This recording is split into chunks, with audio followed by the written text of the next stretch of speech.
Hello दोस्तों, मैं हूं आपके साथ एडवोकेट सरन। और आज मैं एक नए विषय को लेकर के आया हूं कि मान लीजिए अगर पत्नी, किसी की पत्नी या वाइफ 498 दहेज प्रथा का मुकदमा लिखा दे तो पति है वो कैसे अपना बचाव करे, किस तरीके से अपना उस मुकदमे से बचाव कर सकता है, किस तरीके से अपने को सुरक्षित रह सकता है। इस विषय में आज मैं इस वीडियो में बताऊंगा। आप लोगों ने अगर मेरी वीडियो सब्सक्राइब ना की हो तो कर लीजिए, और जो लोग नए हो मेरे चैनल पे वो लाइक और कमेंट जरूर कर दीजिएगा। बात करते हैं कि अगर कोई भी पत्नी, किसी की पत्नी अगर दहेज प्रथा का मुकदमा कर देती है पति पर, होता क्या है, मान लीजिए कि परिवार में जो छोटे मोटे जो लड़ाइयाँ होती हैं पति पत्नी में अनबन हो ही जाती है किसी बात को लेकर के। कोई छोटी सी बात है, कोई झगड़ा अगर हो गया और छोटी सी बात को लेकर के पति अपने पत्नी जो अपने मायके रहने लगी, या बाकी में किसी पति ने अगर मान लीजिए किसी दहेज के लिए पत्नी को अपनी परेशान किया, मान लीजिए किसी का कोई कार मांगता है, या मान लीजिए कोई घर मांगता है, या कोई कैश पैसे मांगता है, कोई गाड़ी मांगता है, 4 व्हीलर मांगता है, इस तरीके से डिमांड जब करते हैं तो पत्नी, भाई अगर पैसे नहीं है उसके माँ बाप के पास, उन्होंने शादी कर दी तो मुकदमा तो वो करेगी। और कुछ मुकदमे ऐसे होते हैं झूठे भी होते हैं, अगर पति डिमांड नहीं करता उसके बाद में कोई घरेलू क्लेश के चक्कर में अगर पत्नी अपने मायके चली जाती है, मायके जाकर वहाँ से मुकदमा दहेज प्रथा का वो कर देती है। होता क्या था, पहले लड़ाई झगड़ा होता था तो अधिकतर जो मुकदमे झूठे हो जाते थे, क्योंकि एक इसमें होता क्या था, कोई भी पत्नी अगर दहेज प्रथा का कोई मुकदमा लिखाती थी पहले तो उसमें गिरफ्तारी तुरंत हो जाती थी पति की और जेल भेज दिया जाता था, बाद में उसकी जांच या विवेचना होती थी। लेकिन बाद में जब इस सेक्शन का दुरुपयोग होने लगा, मिसयूज होने लगा, उसके बाद में सुप्रीम कोर्ट ने इसमें अमेंडमेंट किया। अमेंडमेंट में हुआ कि अगर आप तहरीर देते हैं थाने में कि आपने, आपके पति ने आपसे दहेज मांगा या दहेज के चक्कर में आपको मारता पीटता है, प्रताड़ित करता है, तो महिला थाने में आप तहरीर देंगे, उसके ब्याह पर एक मीडिएशन बैठाते हैं। वो दोनों पार्टियों को, दोनों लड़का और लड़की को बुलाते हैं, उनके पारिवारिक जनों को बुलाते हैं और वहाँ बुला करके वो एक मीडिएशन कराते हैं। मीडिएशन में होता क्या है, दोनों पक्ष होते हैं आमने सामने,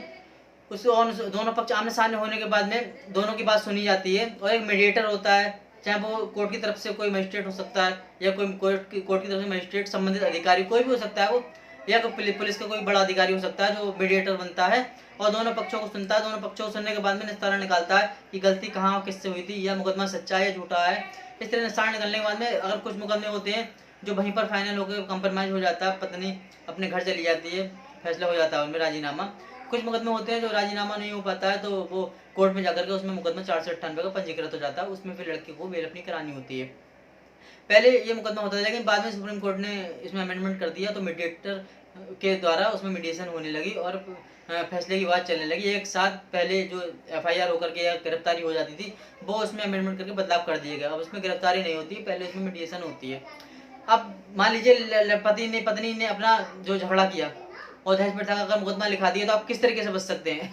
इसमें बचाव का यही है कि अब मीडिएशन होती है, मीडिएशन में आप जाकर के जब आपको बुलाया जाए, मान लीजिए आपकी पत्नी अगर तहरीर देती है तो आपको वो पुलिस वाले में थाने से आपको खबर जाएगी, सम्मन जाएगा, या फोन भी कर सकते हैं वो कि आपकी पत्नी ने दहेज प्रथा का आपके खिलाफ मुकदमा लिखाया और आप अपने जो आपकी अपना पक्ष आगे बताइए कि आप दहेज मांगते थे या मारते थे या नहीं। तो आप बिना डरे बिना झिझके आप वहाँ पर जाइए, जो डेट वो आपको दें वहाँ पर आपके अपने जाकर के आप अपना पक्ष रखिए। अगर आपने बाकी में दहेज नहीं मांगा तो आप बताइए मैं दहेज नहीं मांगता, मैं तो रखने को तैयार हूँ। या तो अपने मर्जी से अपने मैके में जाकर रह रही हो, मुझ पर झूठा इल्जाम लगा रही है, मैं दहेज मांगता ही नहीं हूँ। कारण अगर कोई लड़ाई का दूसरा हो तो वो आप बता सकते हैं कि ये कारण हो सकता है, दहेज का मुकदमा का मतलब ही नहीं है। तो वहाँ पर आप अगर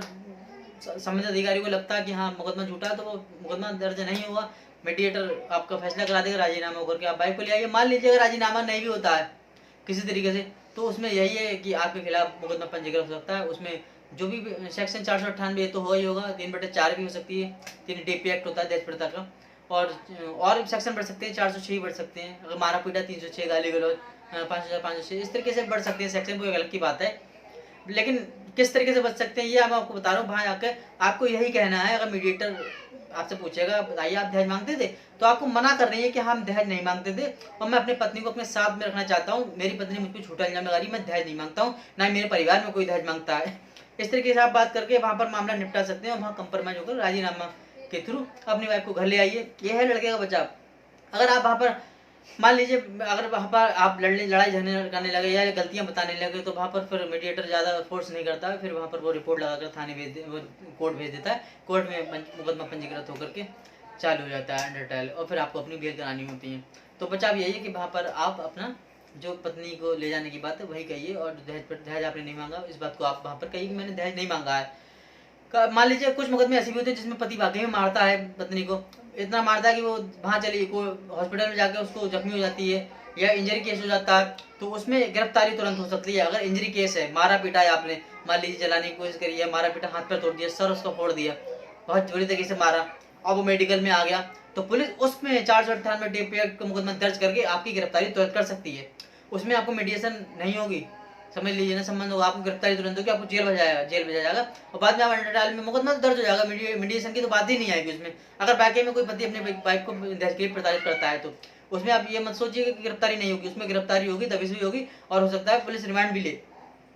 ये अलग बातें हैं। लेकिन जिसमें ये होता है कि आपको ऊपर झूठा मुकदमा का लिखाया है तो मैंने बचाव बताया, बाकी में आप सच में दहेज मांगते हैं और मारते पीटते प्रयास करते हैं तो उसमें आपकी गिरफ्तारी तुरंत हो सकती है, उसमें कोई बचाव नहीं, कोई मेडिकल में आ जाएगा। और उसमें मान लीजिए अगर कोई आपके साथ में भी है, मान लीजिए आपके फादर है, पति है, उसका पिता है, फादर, उसकी माँ है, सास, या उसकी ननद है, कुमारी हो या शादीशुदा हो, या शादीशुदा है तो उसका पति हो गया, नंदोई, ये सब भी मुकदमे में पंजीकृत हो सकते हैं। बचाव कहीं नहीं, अगर आप प्रताड़ित करते हैं वाकई में तो आप मुकदमे में आ सकते हैं, वांछित हो सकते हैं, इसमें आपका कोई बचाव नहीं है। बचाव यही है कि आप दहेज मत मांगिए और मारी पीटी नहीं। अगर वाकई में पत्नी ने झूठा मुकदमा लिखा दिया है तो मीडिएशन जो होगी, आप वहाँ पर जाके अपनी बात रखिए कि मैं तो दहेज मांगता ही नहीं हूँ, मेरे घर में कोई प्रताड़ित भी नहीं करता है, ऐसा कुछ है नहीं, कोई और कारण लाएगा हो तो आप बता दीजिए कि झगड़े का दूसरा कारण है, ये झूठा इल्जाम हम पे लगा रही है। और लास्ट में आपको यही कहना है कि साहब मैं तो रखना चाहता हूँ, मैं तो लेना चाहता हूँ, यही जाना नहीं जा रही है और मैं तो दहेज भी नहीं मांगता हूँ, मैं तो आप मुझे भेज दीजिए अभी आपके साथ में, मैं अभी ले जाऊँगा उसको अपने घर पे, ये जाए तो वहाँ पर आपको यही बात करनी है। तो आपका बचाव है कि आप पे मुकदमा पंजीकृत नहीं होगा और आपका बचाव हो सकता है और आप 498 के मुकदमे से आप बच सकते हैं, जो कि झूठा मुकदमा आपकी पत्नी अगर आपके खिलाफ लिखा रही तो सच्चा है तो शहर सी बात, अगर सच्चा हो तो उसमें वो प्रूफ भी देगी सच्चा होगा, या कोई भी गवाह दे या आई विटनेस दे सकती है तो उसमें मुकदमा आप पे पंजीकृत हो सकता है, अन्यथा मुकदमा आप पे पंजीकृत नहीं होगा। बस आपको यही कहना है कि मैं इसको ले जाना चाहता हूँ, मैं दहेज नहीं मांगता हूँ और ये मेरे साथ में जाने को तैयार है तो भेज दीजिए सर, नहीं आनी तो आप उसकी इच्छा है, लेकिन दहेज नहीं मांगता हूँ मैं। और जो उसने झूठा इल्जाम लगाया है ये झूठा है, FIR इसकी दर्ज ना की जाए, क्योंकि मेरी पेर है कि मैं तो उसको ले जाना चाहता हूँ, ये मेरे साथ में जाना चाहती हूँ, आप भेज दीजिए। फिलहाल ना मैं दहेज मांगता हूँ ना मांगूंगा आगे आके, और कोई भी अगर इसके साथ अनहोनी भी नहीं होगी, मेरी गारंटी है, ना मैं इसको प्रताड़ित करता हूँ, ये गारंटी आप लेकर के वाइफ को अपने साथ में ले आइए तो आप दहेज प्रथा के मुकदमे से बच सकते हैं। बस यही एक उपाय है लड़के के लिए। अगर मेरी वीडियो, मेरी जानकारी अगर अच्छी लगती हो तो मेरे चैनल को सब्सक्राइब जरूर कर दीजिएगा। धन्यवाद।